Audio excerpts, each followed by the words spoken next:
लिए वोट की चोरी कर रहे हैं। जब नियुक्तियों की बारी आती है, टाइम आता है कि इम्तिहान दोगे नौकरी के लिए, तो क्या होता है? पेपर लीक होता है, हर जगह घूस है, हर जगह चोरी है, हर जगह भ्रष्टाचार है। ये जो विकास हुआ ना, ये कारखाने लगे किसने लगवाए? कांग्रेस पार्टी ने लगवाए। अगर अतीत में हम बात करें तो इनकी बोलती बंद हो जाएगी। लेकिन दिव्यांगजन और वृद्ध पेंशन 1500 प्रति माह दिया जाएगा। जब परिवार का कोई सदस्य बीमार पड़ेगा, 25 लाख तक का इलाज आपको मुफ्त में मिलेगा। उन सबको कमजोर किया जाने का काम है ये। उन सबको आस्ते आस्ते आपके पास पहुंचाने से रोकने का काम है। जब ये बड़े बड़े नेता दिल्ली से आते हैं तो आप यहाँ बड़े बड़े मंचों में भाजपा के जो नेता हैं, उनके मंत्री, मुख्यमंत्री, अलग अलग प्रदेशों के उनके गृह मंत्री, प्रधानमंत्री जी तो क्या बातें करते हैं? कोई बताएगा मुझे क्या बातें करते हैं?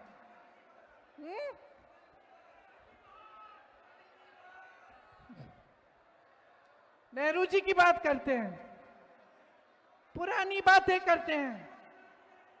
और आपने एक चीज देखी है, आपने देखी है, वो या तो 20 साल आगे की बातें करेंगे, भविष्य की लंबी बात कि भाई 2050 में हम ऐसा ऐसा करेंगे, या फिर वो अतीत की बातें करते हैं कि जवाहरलाल नेहरू ने ये बिगाड़ दिया, इंदिरा गांधी ने वो बिगाड़ दिया, ये बातें करते हैं। कभी आपके वर्तमान की बात करते हैं, आपके आज की बात करते हैं कि आप पे क्या गुजर रहा है?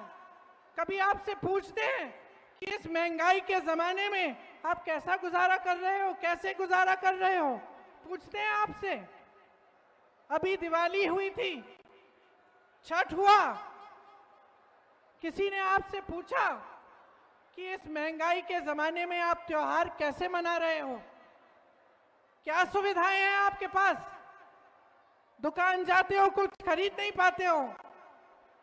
बिहार में नौकरियां नहीं मिलती, रोजगार नहीं मिलता।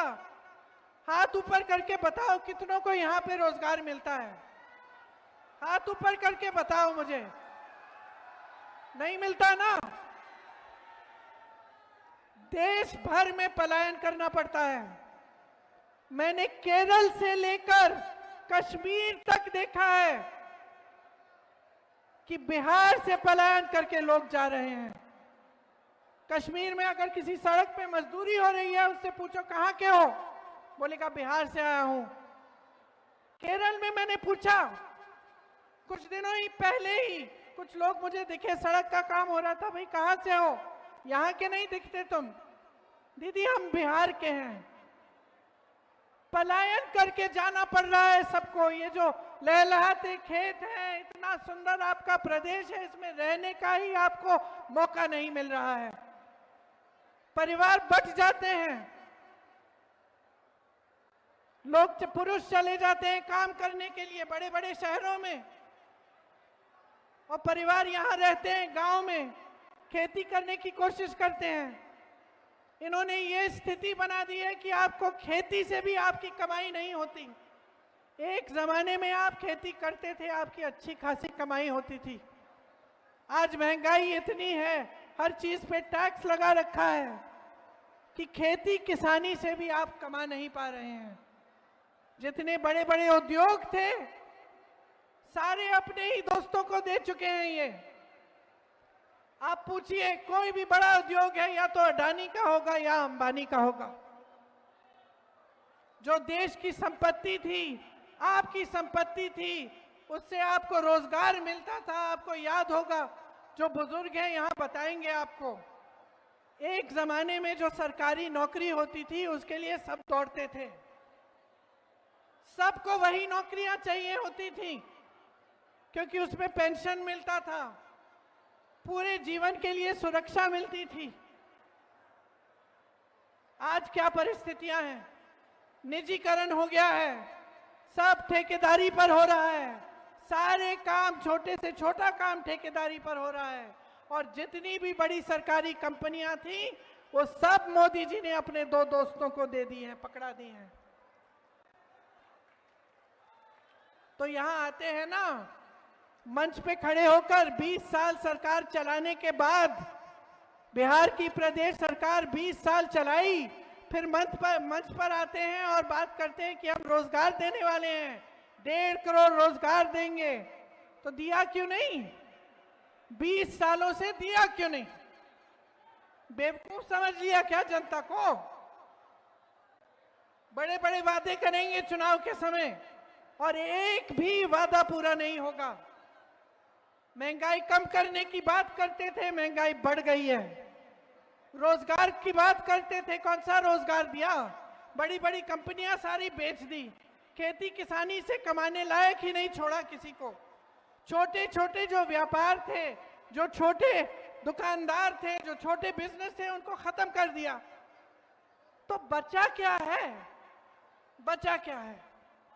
और कुछ नहीं बचा है इनके हाथों में, कुछ नहीं करेंगे, क्योंकि जो आपका था वो सारा इन्होंने अपने दोस्तों को दे दिया है। सिर्फ खोखले वादे करेंगे, सिर्फ बड़े बड़े मंचों पर आपके सामने इवेंटबाजी करेंगे, इश्तिहार दिखाएंगे आपको सुंदर सुंदर कि आपका जीवन बदलने वाला है। तो किसका जीवन बदला है इन 20 सालों में? बताओ भाई, मुझे बताओ, किसी का जीवन बदला है? बहन तुम खड़ी हो, तुम्हारे लिए क्या किया?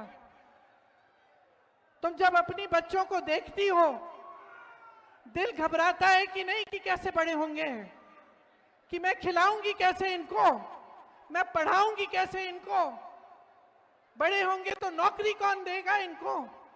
दिल घबराता है कि नहीं?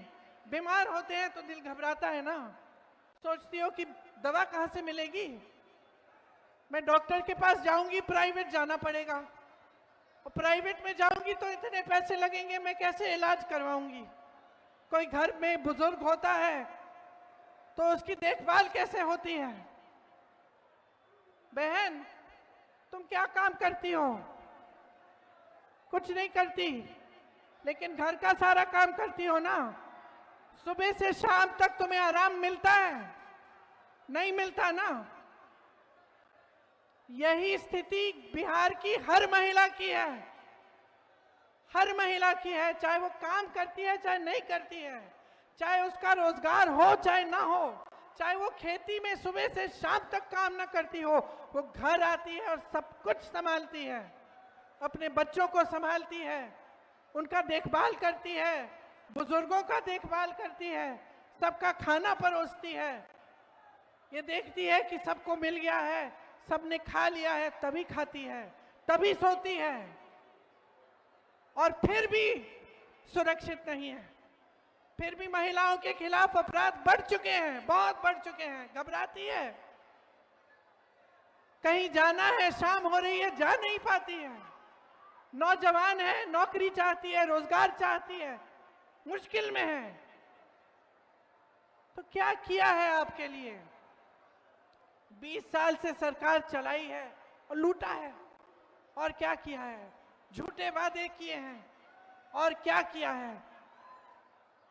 मोदी जी कहते हैं डबल इंजन की सरकार चलाएंगे, गलतफहमी में मत होना, कोई डबल इंजन नहीं है, एक सिंगल इंजन है इनका और दिल्ली से चलता है। आपकी कोई सुनवाई नहीं है, लेकिन आपके सीएम की भी कोई सुनवाई नहीं है, नीतीश कुमार जी का कोई आदर नहीं है, उनकी भी सुनवाई नहीं है। आज ये परिस्थिति है बिहार की कि सब कुछ केंद्र से चल रहा है। यहां पे आपके प्रदेश में कौड़ियों के दाम पर जमीन बांटी जा रही है बड़े बड़े उद्योगपतियों को। आपको क्या मिल रहा है? आज आपकी जो परिस्थिति है वो ऐसी है कि अगर आप जागोगे नहीं, अगर आप अपनी किस्मत को, अपने भविष्य को अपने हाथों में नहीं लोगे, तो कुछ नहीं बदलने वाला, कुछ नहीं बदलने वाला। बड़े बड़े नेता आएंगे, वादे करेंगे, भविष्य की बात करेंगे, अतीत की बात करेंगे, आपके वर्तमान की बात नहीं करेंगे।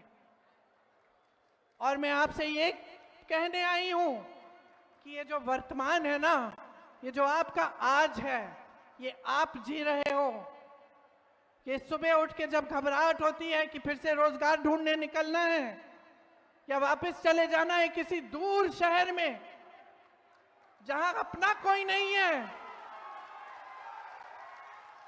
जहां अपना कोई नहीं है, लेकिन जाना है क्योंकि यहां रोजगार नहीं मिलेगा। ये जब घबराहट होती है ना, तब कोई नहीं रहता आपका सहारा, कोई नहीं आता। ये मोदी जी, ये अमित शाह जी, ये बड़े बड़े नेता तब नहीं आते आपकी मदद करने के लिए। यहां उन्होंने बिहार की जो परिस्थिति बनाई है, उसमें से अगर आपको निकलना है तो आपको बदलाव लाना पड़ेगा।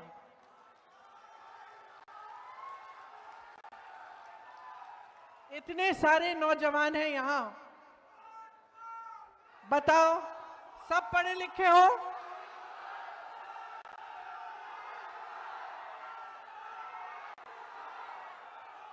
चमकाने में पड़े रहते हैं, ये घबराने लगते हैं, इसीलिए वोट की चोरी कर रहे हैं। ये वोट की चोरी कर रहे हैं क्योंकि ये जानते हैं कि इस देश की जनता जाग चुकी है। अब ये सब कोई बर्दाश्त नहीं करेगा, कोई बर्दाश्त नहीं करेगा। ये जो नौजवान यहाँ खड़े हैं, शिक्षित हो कि नहीं हो? बताओ कितनों की, कितने नहीं शिक्षित हो लेकिन बेरोजगार हो। और जब नियुक्तियों की बारी आती है, टाइम आता है कि इम्तिहान दोगे नौकरी के लिए, तो क्या होता है? पेपर लीक होता है, घोटाला होता है, वहां भी चोरी होती है। हर जगह घूस है, हर जगह चोरी है, हर जगह भ्रष्टाचार है। जहां देखो एक सड़क नहीं बनती है बगैर भ्रष्टाचार के, एक पुल नहीं बनता है, एक खंबा नहीं लगेगा बिजली का बगैर भ्रष्टाचार के। और इनकी ये हिम्मत है कि आपके सामने आकर ये भविष्य की बातें करते हैं, अतीत की बातें करते हैं। चलिए करें, अतीत की बातें करते हैं। मैं भी करती हूं अतीत की बात। ये जो विकास हुआ ना, ये कारखाने लगे, किसने लगवाए? कांग्रेस पार्टी ने लगवाए। ये कांग्रेस पार्टी ने लगवाए। जो IIM है, IIT है, एम्स है, किसने बनवाए? जवाहरलाल नेहरू ने बनवाए।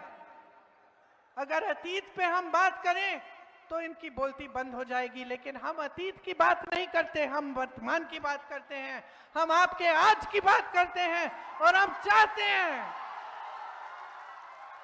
चाहते हैं कि इस देश का एक एक नौजवान, इस देश की एक एक बेटी खड़ी हो, अपने अधिकार को अपने हाथों में ले और इस देश के निर्माण में भागीदार बने।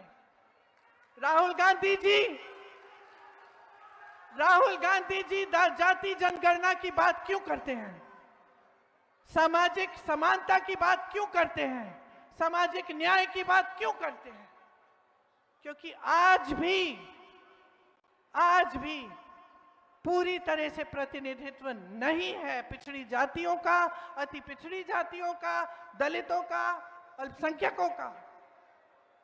पूरी तरह से प्रतिनिधित्व नहीं है। और जितनी आबादी है उतना प्रतिनिधित्व नहीं है। तो वो चाहते हैं कि सामाजिक न्याय हो, कि जाति जनगणना हो। आपको मालूम है कि जब उन्होंने जाति जनगणना की बात शुरू की तो मोदी जी से लेकर भाजपा के छोटे से छोटे नेता ने विरोध किया। फिर पिछले चुनाव में उनको लगा कि जनता का समर्थन तो है, क्योंकि जो चुनाव का नतीजा था वो उनकी खुशी के लायक नहीं था।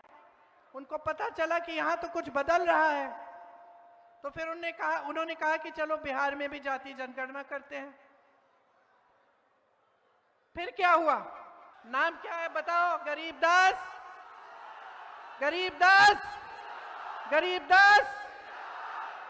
ये नौजवान है, आप में से एक है, आपको समझता है, आपके लिए संघर्ष करेगा, आपके लिए लड़ेगा और आपके अधिकारों को आपके हाथों में देगा। जो महागठबंधन है, हमारा जो महागठबंधन है, वो चाहता है कि आप मजबूत बने, कि बिहार की जनता को शक्ति मिले। और इसलिए हमने आपके लिए कई ऐसी स्कीम तैयार की है। सुनिए मेरी बहनें, विधवा, दिव्यांगजन, वृद्ध और वृद्ध पेंशन 1500 प्रति माह दिया जाएगा और हर वर्ष इसमें 200 रुपए की बढ़ोतरी होगी। भूमिहीन परिवारों को मकान हेतु 3 से 5 डिसमिल जमीन दी जाएगी। इसका मालिकाना हक मेरी बहनों तुम्हारा होगा। माई बहन मान सम्मान योजना द्वारा 2500 रुपए प्रति माह सीधे महिलाओं के खाते में जाएंगे। और आप सुनिए इसको ध्यान से, जब परिवार का कोई सदस्य बीमार पड़ेगा 25 लाख तक का इलाज आपको मुफ्त में मिलेगा। ये खोखली बातें नहीं हैं, खोखली बातें नहीं हैं। जहां कांग्रेस की सरकारें हैं प्रति माह महिलाओं को मिल रहा है पैसा। जहां कांग्रेस की सरकार थी राजस्थान में, वहां ये 25 लाख का स्वास्थ्य बीमा हर जन को मिलता था। मैं ऐसे लोगों से मिली